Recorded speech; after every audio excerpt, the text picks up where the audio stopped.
What's going on, friends? The gateway to Harley-Davidson motorcycles has been lost. Harley-Davidson no longer has that in for new riders, trying to get new riders coming over to the brand. Anymore, there's just too many good options out there for newer riders, and really, to be honest, at the end of the day, the bikes are just getting too expensive for what you actually get.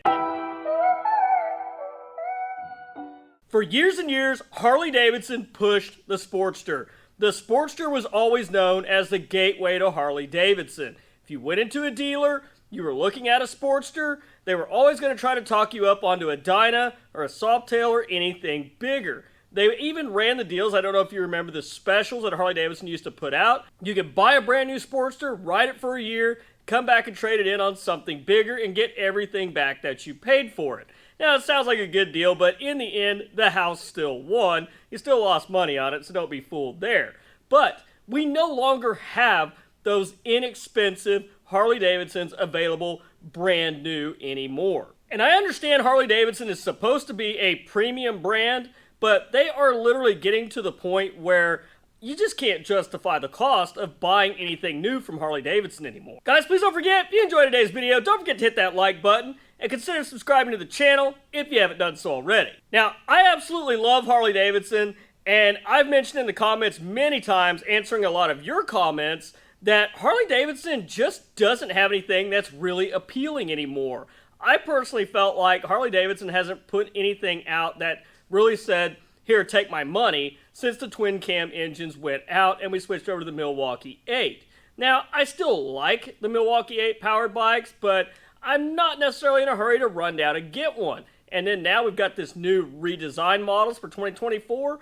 I noticed from the comments a lot of you guys weren't super crazy about them. I'm like, yeah, it's new, it's different, it'll grow on me, but it doesn't scream, take my money. Now, I understand everything is expensive today, but Harley-Davidson lost the one thing that got you in the door. The Sportster, the Evo Sportster, signature sound, these bikes had everything that people wanted in a Harley-Davidson at a much lower price. Now, the days of the old 883, you could go in there, $5, $6, $7, $8,000, maybe $9,000 there towards the end. You get you a nice little 883, and they sold the hell out of the Iron 883. But now, the price of entry into a new Harley-Davidson, it's liquid cooled. It doesn't sound anything like you would expect from a Harley-Davidson. It's built in the shadow of its predecessor. But for what they want for that bike brand new, any kid that's looking at a Nightster, they're not going to finance that amount of money. They're going to go down to their Honda dealer and get on a Honda Rebel with bags and a Batwing fairing, all the things that you get on the big bikes at a much lower price, and they got tiers that step down from there, and they're going to save themselves about $4 or $5 grand in the process.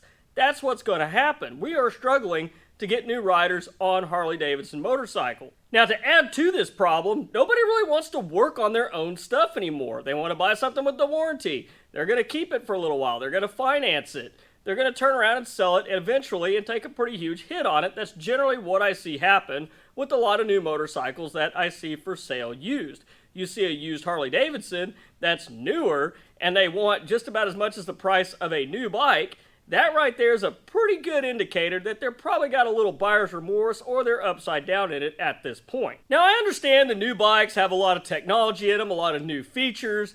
They've got a lot of things going on there. They are, in essence, very nice motorcycles. But for the money that they're asking for these, it's really hard to justify that cost with how radically different they are. And as I mentioned, I read all the comments, and what I got from the comments is a lot of you guys have really kind of done with Harley-Davidson as far as the new stuff goes. Nothing really speaks to you anymore like the older bikes did. And this right there has been a huge problem for Harley-Davidson. It's not that Harley-Davidson hasn't tried to innovate over the years. It's just we've pretty much shot it down in pretty short order. Except for the V-Rod. That was probably one of the most successful kind of modernized Harley-Davidson motorcycles that ever lived. But for the most part, anytime Harley-Davidson makes any changes, we all go up in arms about it. From the shovelhead to the Evo to the twin cam. Now that one was probably pretty justified, but from the twin cam to the Milwaukee 8, and in a lot of respects, that was probably pretty justified as well. But I think our biggest issue right now going forward is that the bikes are just basically priced out of the market.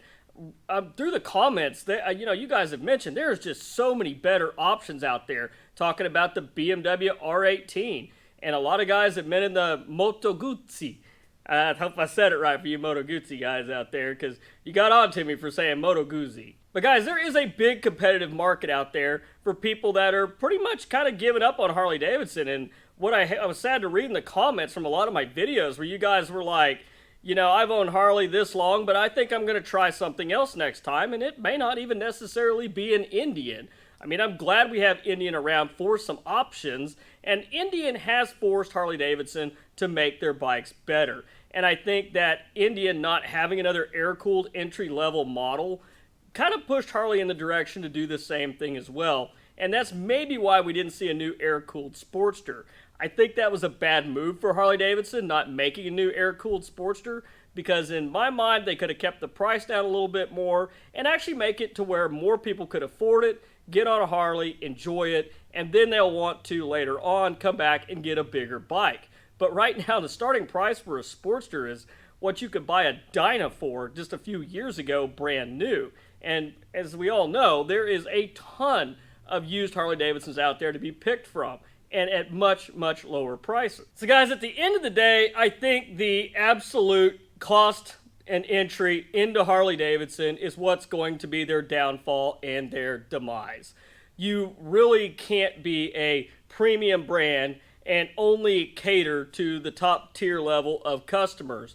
Harley-Davidson has literally forgot about the little guys like me that can't go out and spend $25,000 to $30,000 on a brand new motorcycle. If I'm looking for a different motorcycle and I would like to purchase a new one, I'm still kind of not really hitting my price range when it comes to anything in the Softail line. They're still getting to the point where pretty much anything in the Softail line is almost $20,000. And that's absolutely ridiculous when you think in 2016, you could get these bikes' predecessors, like a Street Bob, for around $13,000 in black. That was awesome. I mean, that was amazing. And just even up to about 2 or 3 years ago, the Softail Standard was about that price. And now the Softail Standard is just so expensive, it's not even really worth even considering anymore at this point. It's a lot of bad things going for the company right now. Not just the political things that went on, but the direction the business is going. Does it affect the independent shops and the guys out in their garages like me? Not at all, but it is sad to see a company that we really love their motorcycles kind of take a turn like this. And I understand that companies need to innovate and keep pushing forward and do things a little different in the future. But for Harley-Davidson, when they've tried to do that and they got so much backlash, I mean, I don't blame Harley for keeping the same engines for years and years and years and just making minor tweaks to them, because why would you change anything if it's working? If air and oil cooling, twin cam, Evo, look how long those engines were around. Why would you change the formula if it's working? Just put a little more power in it and everybody's happy. And they sold very, very well for a very long time. There's a lot of uncertain times ahead for the company, for sure. But anyhow, guys, I want your opinion down in the comments. What do you think is killing Harley-Davidson? Do you think it's the fact that we lost the gateway to Harley-Davidson? Do you think it's just the price that absolutely is driving people away from Harley-Davidson and onto other brands? Let me know your thoughts and feelings on that down in the comments. But anyhow, guys, that's all I've got for you this week. If you guys enjoyed the video, don't forget to hit that like button and consider subscribing to the channel if you haven't done so already. But till next week, guys, you stay safe on the streets, ride smart, dodge those cars, and I'll catch you guys back here next week with a brand new video. Thanks for watching.